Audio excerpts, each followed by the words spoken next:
So we decide to open a private practice, and one of the first things that we're taught in business is to create a vision statement. Yeah. Why is that important? It's everything.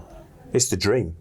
It's about really identifying what it is you want to achieve in that business over time, and that time might be a short period of time, might be a long period of time. If it's a long period of time, we've got to accept that vision statement might change because the situation around us might change. But yeah, it's about having that long-term, medium-term, short-term idea of what it is we want to achieve, and be able to communicate that in a really compelling way as well to other people, so that they can understand what it is you're going to do within your business and whether they want to be a part of it or not. It's really important for all sorts of things, not least of which is recruitment strategy. If you understand your vision really well, you can communicate that in an interview, you can communicate it in a recruitment advertisement, and people say, I want a piece of that, I want to be on that boat. And therefore the battle's half won by the time you've communicated that really compelling vision in a beautiful narrative that gets people on board. So what would make a great vision statement for anyone that wants to create one?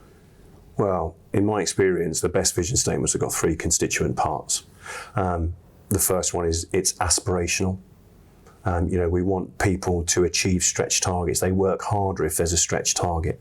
A crazy example is we don't give people a medal for rocking up to work. We give people a medal for finishing a marathon. That's a stretch target. That's hard. Or a 5K or a 10K race. That's not easy. So we reward that with some sort of medal or a reward to say, well done, you've done this. We don't put a medal and a silver foil blanket around someone for walking around the block per se. Not to say that's not difficult for some people, it is, but you get the point. Sure. So that's aspirational. The other thing is inspirational.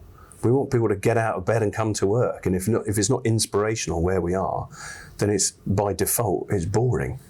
And no one wants to be in a boring environment. We want to come out, we want to be inspired by things at work.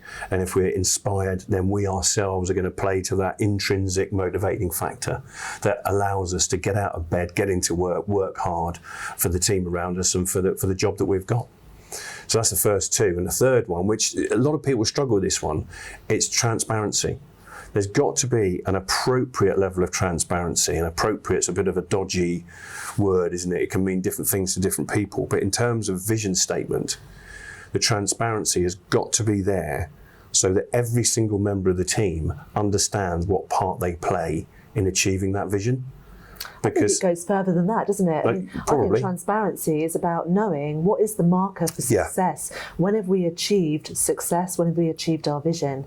And that can be, we talk about a unifying purpose or a unifying goal. We do. So if our vision means creating, 5 clinics across the South Coast, where we've got X number of staff, et cetera, where we're delivering these services, then that needs to be crystal clear that is what we're aiming for. And when we've achieved that, we have achieved our vision. I use a bit of this it comes actually ironically from part of my military background. In the military, every mission that's given to every unit or sub-unit or constituent part of that body of military personnel has a title, a task and a unifying purpose. So you've said in previous talks that we've done that you have a super biller in your practice. So that's their title. Title, super biller. Task, you bill, average transaction value of £110 per transaction. Well, that's average transaction, isn't it? So I don't need to explain that. That is what it is.